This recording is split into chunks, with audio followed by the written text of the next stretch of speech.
Hello दोस्तों आज हम आपको यह बतलाने जा रहे हैं कि मनुष्य पुरुषार्थ की दुहाई देता है। पुरुषार्थ तो है ही, पुरुषार्थ के बिना तो इस संसार में कोई काम नहीं होता है, लेकिन भाग्य का भी कम खेल नहीं है। अगर भाग्य सही नहीं होता है तो किए गए पुरुषार्थ का भी फल नहीं मिल पाता है, लेकिन भाग्य अगर सही होता है तो कम पुरुषार्थ करने पर भी बहुत अधिक फल प्राप्त होता है। एक व्यंग्यात्मक और हास्यास्पद कहानी है, लेकिन इस कहानी में बहुत बड़ा सारगर्भित तत्व है। बड़े ध्यान से प्रारंभ से अंत तक सुनेंगे। बड़े प्राचीन काल की बात है। उस समय एक लाला जी थे, वो बड़े बेचारे गरीब व्यक्ति थे। उनकी पत्नी मजदूरी करके लाती थी। लाला जी पत्नी की कमाई खाते थे, बड़े आलसी थे, काम धंधे नहीं करते थे। पत्नी कुछ कड़वी बातें सुनाती थी, लाला जी सब कुछ सहन कर लेते थे, क्योंकि आलसी जो नंबर 1 थे। आखिर लाला जी कभी क्रोधित तो नहीं होते थे, लेकिन एक दिन ऐसी घटना घटी कि पत्नी काम ढूंढने जब निकली तो पत्नी को भी काम नहीं मिला। और जब पत्नी को काम नहीं मिला तो पत्नी जब आज गुस्से में उल्टी सीधी बतला रही थी तो लाला जी को खाना नहीं मिला था। खाना खा लेते थे तो पत्नी के गुस्से को सहन कर लेते थे, लेकिन लाला जी आज भूख से छटपटा रहे थे और पत्नी के क्रोधपूर्ण गुस्से को सहन नहीं कर पाए। और उन्होंने प्रतिज्ञा कर लिया कि जब तक हम स्वयं काम करके उपार्जन करके नहीं लाएंगे तब तक हम इस घर में नहीं आएंगे। दिन भर बेचारे काम की तलाश में इधर उधर भटकते रहे, लेकिन जिस काम को देखते उस काम को देखते ही भयभीत हो जाते। काम कभी किए नहीं थे, वो काम जटिल ही नहीं अति जटिल उन्हें जान पड़ता। और लाला जी को लगता है इस काम को मैं किसी भी हालत में पूरा नहीं कर सकता। एवं क्रम से दिन भर काम की तलाश में भूख प्यास से छटपटाते लाला जी रास्ता भटक गए और जंगल में प्रवेश कर गए। सोचे जंगल छोटा होगा, पार कर जाएंगे, लेकिन घने जंगल में जाने के बाद तब तक रात अंधेरी हो गई। अब कुछ दिखाई नहीं पड़ रहा था। एक विशाल गाय बरगद का वृक्ष था।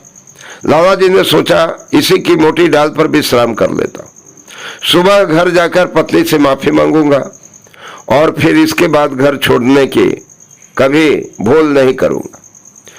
उस वृक्ष पर 365 प्रेत रहते थे।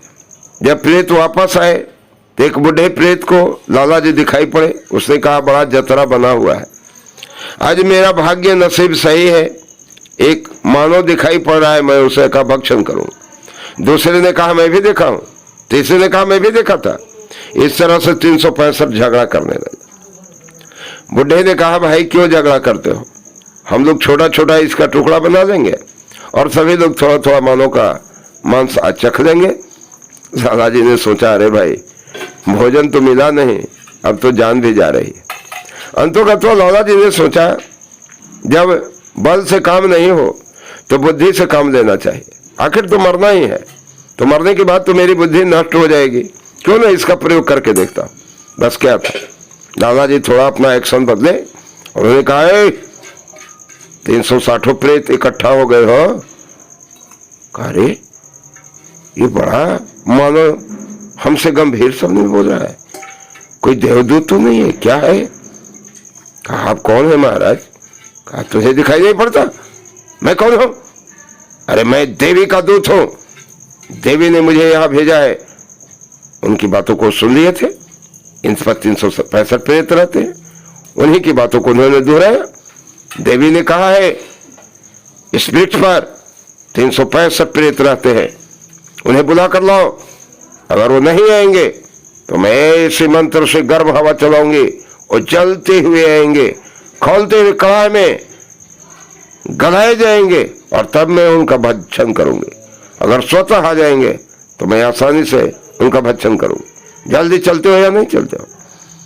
अब क्या था, सारे प्रेत थर थर थर थर कांपने लगे। महाराज कोई युक्ति बतलाइए, दूसरा उपाय जिससे हम लोग की जान बच जाए। लाला जी ने कहा कोई युक्ति तो नहीं है, कुछ खाना का इंतजाम करो। तुरंत उन लोग तस्वई और पूड़ी लाए, लाला जी को खिलाए, ठंडा पानी दिए, पानी पिए। लाला जी कहें मेरा मालिश करो, हम सोचते हैं कोई तरकीब निकले। एवं क्रम से लाला जी की रात्रि भर प्रेतों ने मालिश किया और सुबह लाला जी ने कहा देखो देवी या तो मांस खाती है या तो मीठा भोजन करती है, अगर तुम लोग को बचना है तो मुझे 5 मन प्रतिदिन गेहूं दो, मैं उसका स्वादिष्ट पुआ बना के प्रेतों को दूंगा और देवी को दूंगा, और तब देवी खुश होकर तुम लोग का आहार नहीं करेगी। लेकिन याद रखना जिस दिन अगर नहीं दोगे देवी तुम सबका भक्षण कर जाएगी। हाँ नहीं नहीं महाराज मैं जरूर दूंगा। कहीं तो चलो एक प्रेत मेरे साथ छाया बनकर चलो, मैं अपना घर दिखा देता। दादाजी अपने गांव में गए, अलग से दिखा दिए देखो मेरा ये घर है, आंगन में 5 मन गेहूं गिरा दो। प्रेत भयभीत 5 मन गेहूं गिरा दिया। दादाजी अब बड़े गर्व में थे, उनके अंदर में स्वाभिमान जाग गया था। उन्हें दरवाजा प्रतिदिन गिर गिराते हुए खुलवाते थे, दरवाजा खोलो ना खोलो ना। बहुत गिर गिराने के बाद पत्नी दरवाजा खोलती थी, लेकिन आज दादाजी गर्वान्वित होकर बोलते हैं दरवाजा खोलो। पत्नी कही है बड़ा आज इनके अंदर में अकड़ है, कुछ कमा कर आए हैं क्या, दरवाजा खोली कुछ लाए हैं क्या। कहीं जाकर आंगन में देखो गेहूं का ढेर देखकर पत्नी भी आश्चर्यचकित हो गई, पूछी कहाँ से लाए, कहीं किसी से कहना नहीं है। लेकिन मैं तुझसे कह रहा हूँ जंगल में गए थे, 365 प्रेत रहता है, उन लोगों ने ही दिया है, लेकिन इस बात को किसी से याद रखना किसी से कहना नहीं। अरे भाई बिल्ली घी खाकर कभी पचा नहीं सकती है, उल्टी कर देती है। उसी प्रकार से नारियां गुप्त रहस्य को नहीं छुपा सकती, वो किसी न किसी से प्रकट कर देती है। लाला जी ने कहा देखो 5 मन है या नहीं है, जरा इसको तौल कर देखो। लाला जी इतने गरीब थे, खाने भर तो होता नहीं था, तराजू क्यों रखते। बगल में सहुआइन की दुकान थी, सहुआइन के पास गए, बहन थोड़ा तराजू चाहिए। क्या काम है, कुछ नहीं थोड़ा सा काम है। सहुआइन सोची अरे इसके खाने का ठिकाना नहीं था और आज ये तराजू मांग रही, कहाँ से है इसके पास, कौन सी वस्तु तौलेगी। वो अपने तराजू की फेंदी में थोड़ा सा ला चिपका देती। जब गेहूं तौलते हैं तो 5 मन से कुछ ज्यादा ही था, कम नहीं था, प्रेतों ने कुछ अधिक दिया था भैया। कहीं तराजू लौटा कर आते हैं, तराजू लौटाने गए, जो सहुआइन कभी इनसे बोलती नहीं थी, मुंह फेर लेती थी, इन्हें मनहूस मानती थी, आज नारी चरित्र दिखाई। जब काम लेना होता है नारी जल्दी से मोहित कर लेती, इनको इतना ज्यादा सम्मान दे, साथ में नाश्ता दे और पूछे बहन इसमें गेहूं का दाना लगा हुआ है कहां से है। इन्होंने कहा देखो लाला जी को कल खाना नहीं दिए, खाना था नहीं, गुस्से में काम करने गए, जंगल में चले गए, वहां एक पेड़ की डाल पर सोए, वहां 360 प्रेत रहता है, उन लोगों ने गेहूं दिया। अब तो सहुआइन भीतर से पूरा लोभ से ग्रसित हो गई, अरे मैं तो कहता था मेरा साहूकार बहुत ज्यादा विद्यमान है, बहुत ज्यादा बुद्धिमान है, प्रतिदिन लोगों को मूर्ख बनाकर ठगता है, लेकिन ये तो 5 रुपये 10 रुपये का काम करता है। सस्ते का समय था, 5-10 रुपये ही काफी होते थे, लेकिन ये लाला जी मूर्ख लाला जी जो कल तक मूर्ख कहा जाता था, ये 5 मन गेहूं कमा रहा है, मेरा पति क्यों न लाए। बस हुआ साहूकार जी स्नान करके ओम नमः शिवाय करते हुए देवताओं की पूजा करने के लिए अगरबत्ती जलाए थे। सहुआइन घर के जो झाड़ू होती है उसे 2-4 झाड़ू जमा देती है, अरे बदतमीज ये क्या करते हो, अरे हम बदतमीज हैं, तुम बदतमीज हो, लाला से भी गए गुजरे हो, देखो वो लाला जो है 5 मन गेहूं लाता है। साहूकार ने कहा भला प्रेत कहीं गेहूं देता है, तुम पागल हो गई। लेकिन सहुआइन की जिद के आगे बेचारा झुक गया, कहा ठीक है भोजन दो, जाते हैं जंगल। कहा नहीं भोजन करके जाओगे तो गेहूं नहीं मिलेगा, भूखे पिट जाओ। साहूकार बेचारा क्या करता, जंगल में गया, जाकर डाल पर सोया। प्रेत लोग लाला की तरह ही जब व्यवहार करने लगे तो भय से कांपने लगा और तरह ही मम करने लगा, दुहाई लाला जी कि मैं कहां से आ गया। उन लोगों ने कहा रे ये लाला के गांव का लाला को बतला रहा है, मारोगे लाला जी गुस्से हो जाएंगे। कह रे तुम लाला के गांव के हो? कहा जी हम लाला के गांव के। इन लाला के गांव के चलते, लाला जी के चलते तुम्हारी हत्या नहीं कर रहे, लेकिन प्रेत की छाया में आए हो तो कुछ सबक लेना ही पड़ेगा।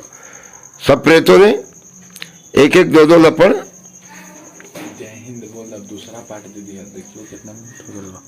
हाँ 11 मिनट हो गया। जमा दिया और उसके बाद गेहूं मिला नहीं और वहां से गिरते पड़ते नाक पैर तुड़वाते घर में आए, साहुआइन को सारी खबर सुनाए। और अगर लाला जी को प्रतिदिन 5 केजी कड़वा तेल देना और अगर नहीं देगा तो मैं पूरे परिवार के साथ तुझे नष्ट कर दूंगा। अगला कड़ी अगले भाग में